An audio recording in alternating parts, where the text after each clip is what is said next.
Hi friends, இன்றைக்கி tea கடையில் கிடைக்கிற டீ கேக் வீட்டிலே எப்படி பண்ணுறதுன்னு பார்க்கலாம் வாங்க.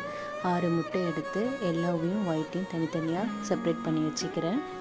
நம்ம எல்லோவில் வந்து salt, vanilla essence, pineapple essence எல்லாம் போட்டு நல்லா பீட் பண்ணி எடுத்துப்போம். எக் ஒயிட் வந்து நல்லா ஃப்ளஃபியாக அடித்தா தான் நம்மளுக்கு ஸ்பாஞ்சு சூப்பராக வரும்.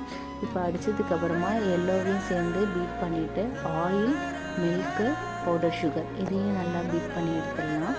பீட் பண்ணதுக்கப்புறம் மைதா போட்டு நம்ம கட் அண்ட் ஃப்ளோர் மெத்தடில் கட் பண்ணி எடுத்து நம்ம 8 இன்ச் டின்னில் மாற்றிக்கலாம். மாற்றிட்டு இதுமாதிரி ஸ்டிக் வச்சு கலந்து விட்டுக்கோங்க, ஏர் பபிள்ஸ்லாம் போயிடும். இப்போ வந்து பேக்கிங் டைம் பார்த்திங்கன்னா நான் 40 மினிட்ஸ் வச்சு பேக் பண்ணி எடுத்து காட்டுறேன். பாருங்கள், ஸ்டிக்கில் ஒட்டவே இல்லை.